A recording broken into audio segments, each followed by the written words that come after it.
So I continue with the third part of my lectures. So the general topic is about homoclinic classes. In the first lecture, I've introduced homoclinic classes. The main goal was to decompose the dynamics in the spirit of Smale's spectral decomposition theorem. And so the homoclinic classes were natural candidates to be the pieces of that decomposition. Yesterday, I talked about the special case of surfaces where we have a better property. So now we will study the dynamics inside the classes. And so today, I will explain how to code the dynamics in the class. And tomorrow, I will talk about measures, equilibrium measures on the class. So just to recall quickly, the homoclinic classes were defined from a hyperbolic periodic orbit. So you have the stable and unstable manifold. And we look at all the intersections that are transverse between those manifolds.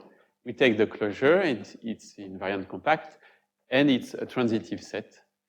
But another important property is the notion of homoclinic relation between two periodic orbits or between one periodic orbit and a hyperbolic measure. So we require that the stable manifold of the first object intersect transversally the unstable manifold of the second and conversely. Okay.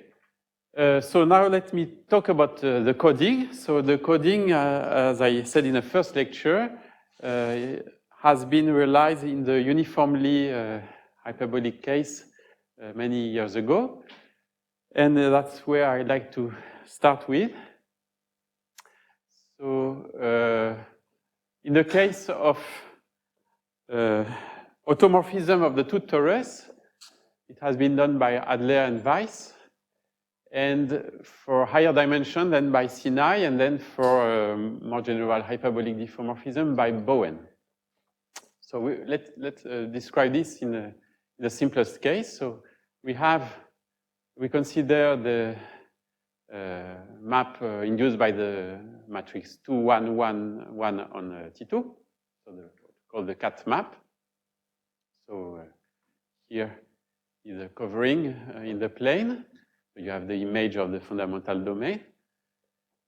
And so it's hyperbolic, so you have two directions, one expanding and one orthogonal direction which is contracting. And so you want to, in order to code, you will build what we call Markov partition. So you want to find, in this case, a good rectangle that are aligned according to the stable and unstable directions. You want to partition like that, so that it descends on T2. So here is an example, a way to do that. And you require a property, which is the Markov property. So when you iterate a rectangle, you look how the image intersects the other rectangles. And so you would like that it crosses. So a way to say that here the vertical sides are the stable in the stable manifold, and you want that the image do not belong to the interior of a rectangle. And conversely, it's symmetric in time. You want that if you take the horizontal side of the rectangle that has to be crossed, if you take the pre-image, it does not enter in the interior of R. So here on the picture, you can check that this is satisfied. And when you have this property, this induces a symbolic system. So you look what we call the transition. So you look how which rectangle cross which rectangle. So here you have three rectangles, A, B, C. You look to the image. So here is A. But here you have again A. here you have B, here you have again C. So you see that the image of A crosses a copy of the three rectangles. So from A, the dynamics goes to any of the other rectangles. The same happens for B, but if you look to C, its image here only crosses B and C itself. So you don't have a row from C to A. So this graph, this finite graph oriented, explains you how the dynamics behaves on the rectangle. And once you have such a graph, you build a symbolic system. So you consider the infinite sequence, B infinite sequences with letters in A, B, C that respect these transitions. And you build a space, sigma, so it's with a product topology, it's a compact space. And you have the dynamics of the shift. And then you compare this symbolic space with your initial system. So each time you have a sequence of rectangle, B infinite sequence that respect the transition, you may consider the intersection, this intersection, and the fact that the rectangle crosses tells you that this intersection is non-empty. And then the hyperbolicity, so the contraction and expansion, tells you that in fact this intersection has to be just one point. So you have a well-defined map which projects your symbolic space on the manifold. On the other hand, so this map is continuous. On the other hand, if you take any point in the manifold and consider its orbits, you look to the itinerary with respect to the rectangles ABC, and you can lift the orbit in sigma. So this shows that the map is surjective. So you have a semi-conjugacy between your initial system and this symbolic representation. The map in general is cannot be a homeomorphism because you have T2 on one side, and on the other side you have the contour set. The symbolic system is homeomorphic to a contour set. So it's not injective, but if you do think carefully, like here, the lack of injectivity is not too bad. It's finite to one. If you take the pre-image of one point, you can only have finitely many points. Okay, so this is a very classical case. So here it's simple because we are in dimension 2. We work with true rectangles that are bounded by curves. So a way in general in dimension 2 to build such partition is just to look to long stable and unstable curves and see how they split the manifold into rectangles. But when you want to jump in higher dimension, you can't find such nice rectangles, so you have to do more abstract things, and the objects you build, so what replace the rectangles here, are said that have a product structure that we also call rectangle, but whose geometry is more fractal. So this is what was done by Sinai and by Bowen. Okay, so now we will discuss the non-uniformly hyperbolic case. So trying to build Markov partition or coding is a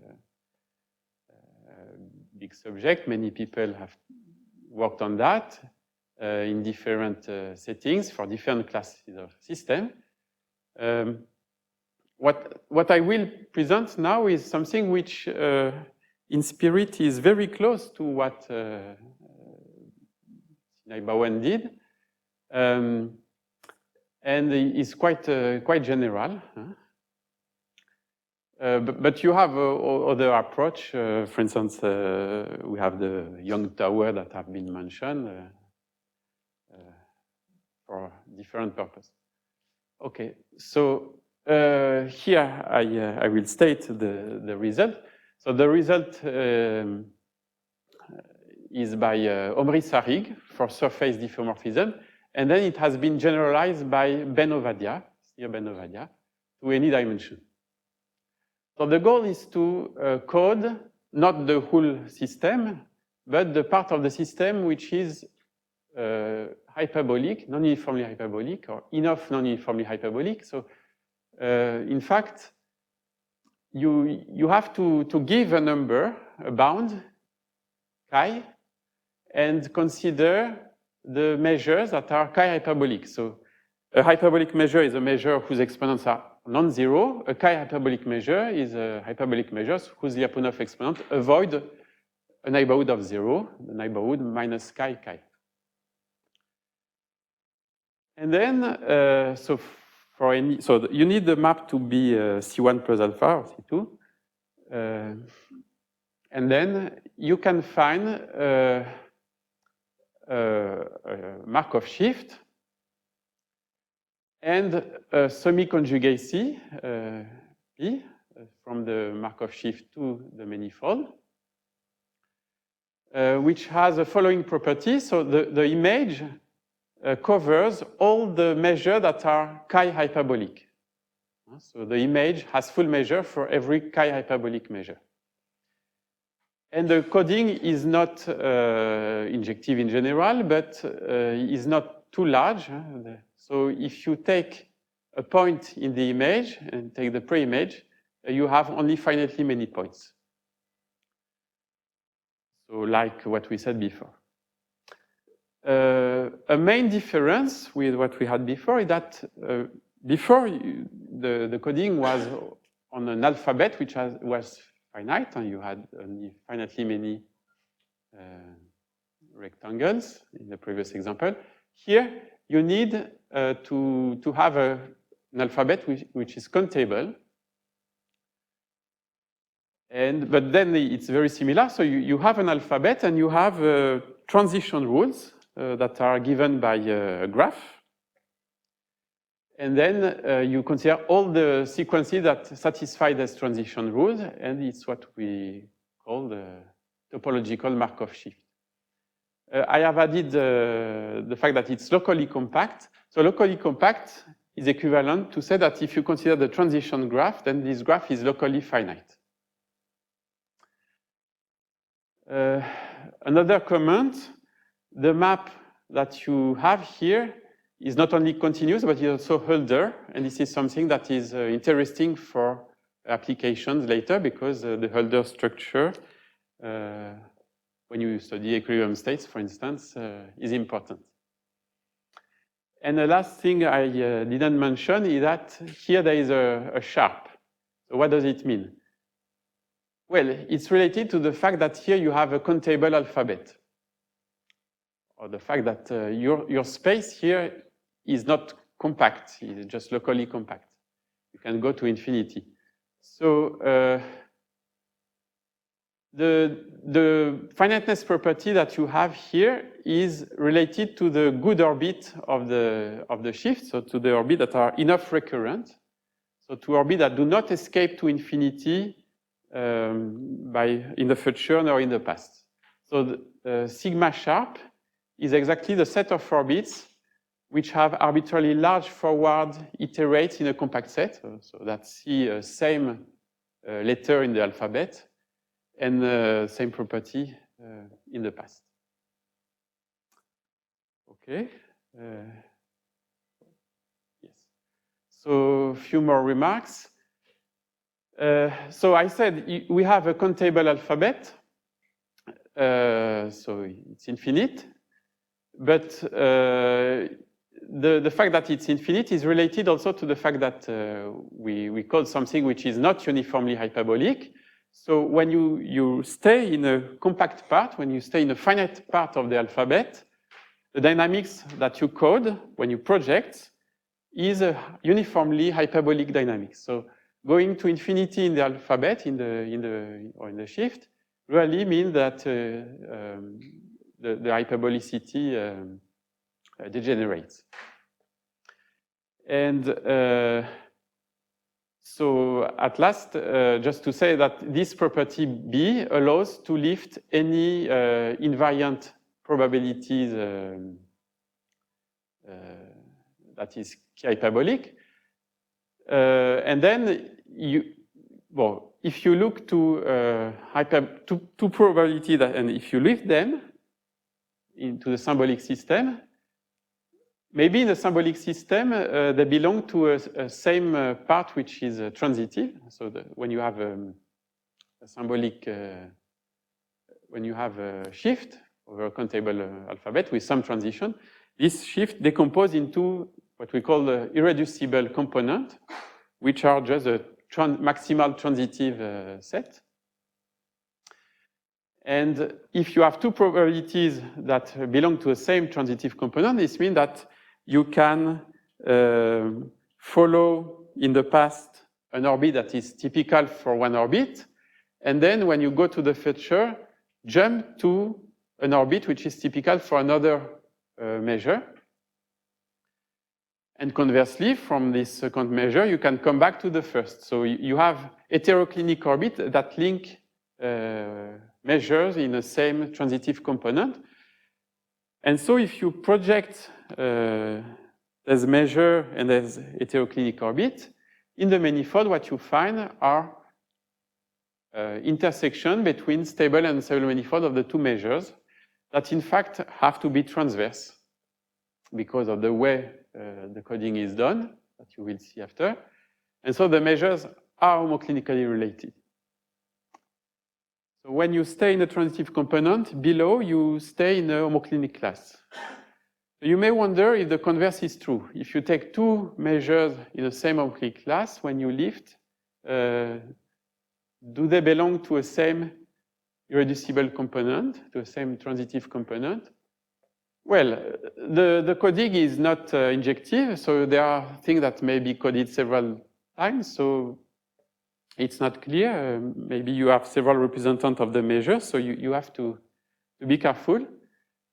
And so this theorem has a second part that we did with Jérôme Buzy and Omri Sarig, which exactly says that. So you can say it's a local version of the previous one. If you fix a homoclinic class, then you may find an irreducible component in the previous shift that code all the measures of your homoclinic class. So here I restated, there exists a Markov shift which is transitive and whose image contains all the chi-hyperbolic measures homoclinically related to the periodic orbit that define the homoclinic class. How does the entropy of the shift compare to that? Yeah, right. I think there is a remark after. Yes. So that's why this assumption B is important. So if you pick a measure below and you lift it, the two entropies have to coincide. Just because when you have two systems, one is in extension of the other, the entropy of the extension is bounded by the entropy of the projection of the factor plus the entropy in the fibers. Yeah, it's the same, yeah. Okay. So the goal now is to prove these results. Well, so we follow, the beginning is classical, but okay. So it's done in 3 steps. The first part is to code in a rough way. So you will get a coding which is highly redundant, meaning that the pre-images are large in principle. And then there is a refinement procedure from the first coding to get a new one, which is finite to 1. And so this will give the global coding, meaning it codes all the non-uniformly hyperbolic dynamic, chi-hyperbolic. And then I'll explain how, from that global coding, to extract irreducible component that code a given homoclinic class. Okay? So what we want is to code the non-uniformly hyperbolic part of the dynamics. So we have to explain what we have in mind. So we have to say which point are the non-uniformly hyperbolic, and how good is their hyperbolicity. So we will consider points x that. So I will just explain on surface. It's simpler. So we will consider points x that have two directions, stable and unstable, with the following property. So you remember we have fixed number chi. So we want that the contraction along ES is at a rate better than chi. So in particular, we want this quantity to be finite. But maybe the time to see the contraction is large, in which case this quantity may be large. So when this quantity becomes large, we say that the contraction is not that good. And for EU, you have contraction in the past, so you consider a similar quantity. Okay, and then you may say the hyperbolicity as x is measured by SU and also by the angle between S and U. So from this three quantity, you built a number Q, like that. And so Q is a way to measure the size of the neighborhood of X where the behavior of the diffeomorphism, which is not linear, resemble enough the linear tangent map at X and has a similar hyperbolicity property. So, these ingredients are in Pearson theory. So this allows to define neighborhood of Q that we call Pearson chart. And then in Pearson theory, you associate to almost every point of a hyperbolic measure, stable and unstable manifold. So for that, you look to the different Pearson chart that you will meet. When you remain in the Pearson chart, you're very similar to a uniformly hyperbolic map, and this allows to build stable and unstable manifold. But for that, you need that the Pearson chart do not degenerate, do not decrease too fast compared to what the linear map does. And so that's why we want that the size of the Q do not degenerate too fast, so decrease less than exponentially. So you have this condition that you add. And these are the three conditions that I require on the point X to be non-uniformly hyperbolic with respect to chi. And then it's possible to build a stable and unstable manifold at X. And the size of the stable and unstable manifold, as I said, depends on the size of the Pearson chart, or the quality of the Pearson chart that you meet in the future for the stable manifold and in the past for the unstable manifold. So the size that you can ensure for these invariant manifolds are given by these numbers, which are related to the Q here in the future in this way, and to the Q in the past in this way. So you have to, for technical reason, you have to choose some very small number here, beta and epsilon, that are parameters of the construction. Okay. So you have this Pearson chart, and there will be the tools for building the coding. So here's how you do. Among this huge collection of Pearson charts, you will choose a countable family. How do you do? So for a point in the non-uniformly hyperbolic set, you have the quality of hyperbolicity, Q, and you can consider a Pearson chart with this size or with smaller size. So you will reduce maybe the size, but independently in the stable and unstable direction. So we consider Kesin charts with two parameters, which are the stable size and the unstable size. So in some sense, it's a way to measure the quality of hyperbolicity, distinguishing what happens in the future and the past. And so you want that this collection here covers the non-uniformly hyperbolic set. And you don't want to have too many of them, so you want it to be countable. And more than that, if you bound the quality of hyperbolicity from below, so you bound QS and QU from below, then the number of charts that you have is finite. It's possible to extract a collection like that. And there will be the symbols for your symbolic dynamics. So it's your alphabet. Then you have to define transitions. So how to define transition? Well, it's in the spirit of pseudo-orbits. So you say that a chart goes to another chart if the base point of the first chart, X, goes very close to the base point of the second chart. I don't explain what it means very close. It's related to all the quantities here. And we also require that the quality of the hyperbolicity here for X is similar to the quality of the hyperbolicity there for Y.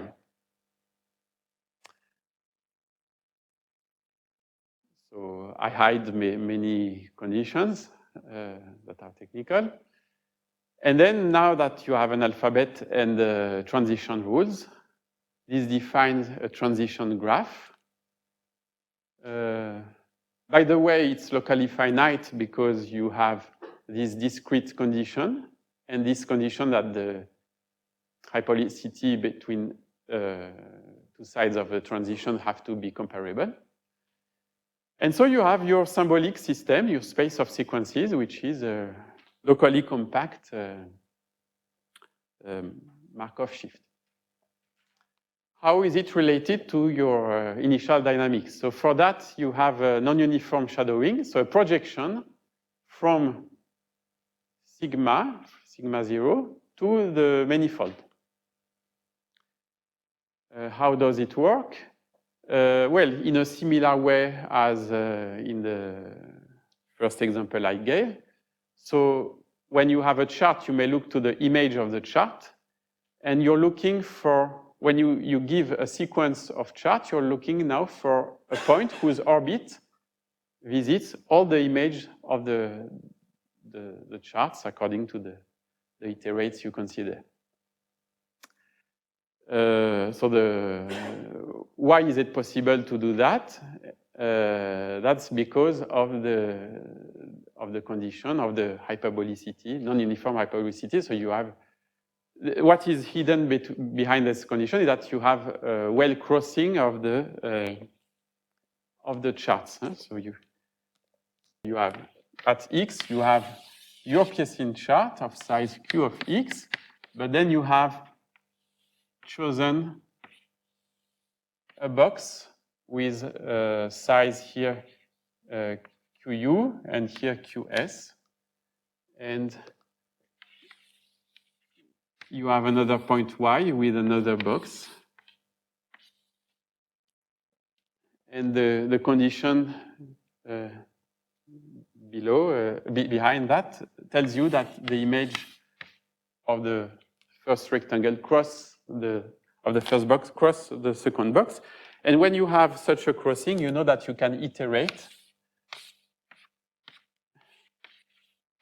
So you can iterate, and when you iterate and consider all the intersection, you always have a point. And so this defines the projection that you only have one point because of the hyperbolicity as before. So in particular, any orbit in the non-uniformly hyperbolic set you started with can be lifted in this system because any iterate belongs to a good chart. Okay? So we have built a first coding here. So this coding is too rich. The preimage of a point may be large. So we have to work more now. But we have obtained a good property that will be important now, which is crucial in Sarig work, is the inverse theorem. So to get the finiteness to 1 that we want to get later, we have to say that when we code, so we introduce combinatorics, we introduce numbers. So we introduce a sequence of charts with some size, PS, PU. So PS, PU represents some quality of hyperbolicity in a symbolic system. You want to say that this quality of hyperbolicity is not too far from the quality of hyperbolicity of the orbit that you code. So when you have the sequence of chart Pn with numbers, I'm confused, I think I have switched the P and the Q here. The quality of hyperbolicity here, how was it? Where Q, so yeah, so you have number QNS, Q and U. They are always comparable to the number that should be PS and PU, so the size of stable manifold of the point that you code. And for that, to find this condition, this is where you need to restrict, yes? So I don't understand what you say, but the PS, so what's the subscript N there, PS? Yeah, so what I'm saying is that each time you fix a sequence of chart, so it's P0, P1, C1, C2, etc., and the same in the past, it shadows an orbit. So here it just, you have the base point, but it shadows an orbit, a point. You have a point, a true orbit, X, f of X, that stays in the chart, okay? So the subscript are the charts of the shadowing of the PS N, subscript N. Yeah, I have, no, here is the size of the chart. It should be Q. Of the shadowing of it. Yeah, of the orbit of the sequence of charts. Whereas here, because the sequence of charts is the sequence associated to the shadowing of it, right? Not to the sequence of charts. what you call the shadowing orbit is X. Shadowing orbit is a true orbit. Real orbit, and you're looking at a pseudo orbit. Well, I don't look at for me the pseudo orbit is a sequence of charts. Okay, you have exactly, yeah. So the sequence of charts, you mean the sequence of charts. Yeah. Pseudo. So the on the numerator you have the values associated to the sequence of charts. Exactly. And on the denominator you have the true orbit that is exactly shadowing the yes. shadowing the sequence of charts. Exactly. Right. So and so. You take them in the same place, the same way. Yeah, so the point X that will shadow the sequence of chart is non-uniformly hyperbolic and has some stable and unstable manifold. That have to be at least as good as the size of the chart that you have here, but you may imagine that in fact they could be much better. And so this theorem tells that no, they are of the same order. But for that, you need that, to show that you need to take a sequence of charts that satisfy this recurrence. It's a bit technical, but this is where this appears. Yeah. Is this why you need to take this smaller than the actual size of the Pessin chart? I mean, is this why you cannot work directly with QRX? Why you need to adjust? No, the fact that you cannot work directly with QFX is that is because for a point, the size of the stable and unstable manifold is not Q of X. It's this number that you compute. Sure. Okay. I mean, because afterwards you say that you take some Yeah? No. QS and QU less Yes. than Q of X. Because in the coding, you need to encode the quality of the size of the stable and unstable manifold that you will meet. Yeah. Well, what you should, I just wanted to mention that also to explain why a sharp app is here. Well, so what you have done is a first coding. And when you have done that, so for the coding, you have letters, and for each letter, you have cylinder, and you may project the cylinder via the projection P to the manifold, and you find sets. And these sets are what we want to call rectangles because they have a product structure. So just because for the shift, you have a product structure. If you consider two sequences that have the same symbol at 0, you can create a new sequence, which is, you take for the past, the same path as the first sequence, and for the future, the same future as the second one. So it's what we call a Smale bracket. And so this corresponds when after projection to say that in this rectangle, if you take 2 points, if you follow the stable manifold of the first and the unstable manifold of the second, they intersect, and the new point that you get is also in the projection of the rectangle. So these rectangles are associated to the letter, so to the chart. So they are called, denoted here by the Z, C. And we have covered the non-uniformly hyperbolic set by these rectangles. And what's good is that this covering is locally finite.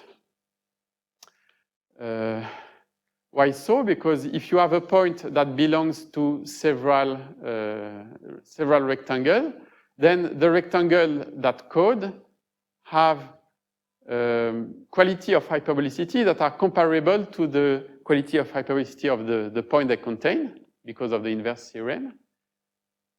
And so the quality of the hyperbolicity of the rectangle that contain the point is bounded away from 0. And then by construction, by discreteness here, we have only finitely many such rectangles. So we get locally finite covering with good product structure for the rectangle. And moreover, we have a Markov property. When a chart psi goes to a chart psi prime, then the fact that we project the shift tells you that you cross well in the projection in the manifold. So this is a first good case. And now the second step is to repeat that procedure, but instead to work with the Pearson chart that were the starting point to build the construction. Now you will do the same, but with the rectangle that you have obtained here. And you will get a better coding. Well, in fact, you not exactly work with the initial rectangle, but with new rectangle that you obtain with through a refinement that is that already appeared in the work of Sinai and Bowen. So it's called Bowen-Sinai refinement. So let me explain that. So when you have two rectangles which intersect, then you define 7 new rectangles in the following way. So for this rectangle, you have the stable and the unstable manifold locally that inside. And so you break as in a picture. You decompose into 7 new rectangles. And now, having decomposed according to all the possible pairs that you will meet, you get this time a partition by rectangles Before you had just a covering, now it's a partition. And then you continue, let me finish quickly that. You continue in the same way as before, but you define transition when the image of a rectangle meets another rectangle. And this allows to give you a coding which is as before, but this time you will get the finiteness to one property. The fact that you get the finiteness to one property really comes from the fact that you have refined and get a partition here. Oops. Because you're able to measure the lack of injectivity. So you get this property, a Bowen property. If you take two sequences in the symbolic system that you get, and if they have the same projection, then this is equivalent to say that, in fact, the symbols that you meet in the sequences are comparable through a relation, are affiliated. So there is a relation on the set of symbols, and two rectangles have the same projection if at any time they are affiliated. And this affiliation relation is finite. For one rectangle, the rectangles affiliated, the set of rectangles is finite. And this gives you the finite to one property. I don't go detail more. Okay. So this is how you get the global coding. I like now to explain how to extract from the global coding irreducible component that code a homoclinic class. Okay. So we fix a homoclinic class. In this homoclinic class, you have countably many periodic orbits that are all homoclinically related together. From the first coding that you have obtained, you may lift all these periodic orbits, but maybe they lift in different components. Well, in fact, each of them, if you consider the n first orbit, you may always find a transitive hyperbolic set that contains all of them. And this transitive hyperbolic set, from the fact that it's uniformly hyperbolic, may be lifted in a compact part of the coding, also by a transitive set, so that sits in an irreducible component. Then you let n goes to infinity, and so you have this sequence of transitive sets that maybe visits different transitive components. And the goal is to show that one of them is visited infinitely many times, and so in fact contain lifts for all the periodic orbits. And why is it the case? That's because you have the finiteness to one property. You can't lift a given periodic orbit in infinitely many different irreducible components. So this gives you one transitive component, which is a candidate to lift the whole homoclinic class. For the moment, we just know that you can lift all the periodic orbits homoclinically related to O. Let me say quickly then, since now we have obtained this good component that lifts all the periodic orbits, we need to reconstruct any other measure homoclinically related to O from the periodic orbits. So what you do is that, take now any measure related to O. You know that you can lift it in the global coding, but maybe it's not in the right transitive component. Nevertheless, you can approximate this measure by periodic orbit inside the transitive component that lifts it. Okay? And then this periodic orbit, you may project them below in the manifold, and then you know that they are homoclinically related to O because the initial measure was. And so you know that you can lift them now in the good component. And the goal is to show that, okay, if for the wrong lift you had periodic orbit that converges to it, then if I go to the right lift and I have also lift for this periodic orbit, then this periodic orbit have to converge to a measure which is a lift also of mu, but now in the good component. So you need to show that the new lift, so you take new lift in the selected component, you need to show that the new lift or the periodic orbit converge, and to show that you need a pre-compactness argument, which is given by the Bowen property I have mentioned before. And this is the way that we have an irreducible component that lifts all the class. I think the time is almost over. So yes, so it was just to summarize what we have obtained. So fixing a homoclinic class, we were able to find a coding for all the part of the dynamics in the homoclinic class, which is enough non-uniformly hyperbolic, so whose exponents are apart from zero, bounded by a constant chi. And we have a transitive shift. We don't know if it's possible to find a good coding which would code all the non-uniformly hyperbolic point without bounding from below the lack of hyperbolicity here. Of course, the coding doesn't code many points in the class that don't see the non-uniform hyperbolicity. And the last remark is that, in fact, there is a lot of choices in the construction, so there are many ways to obtain the coding, and maybe some have better property than other one. The main thing is that going to infinity in the coding explains how the hyperbolicity degenerates. So that's very important to understand that.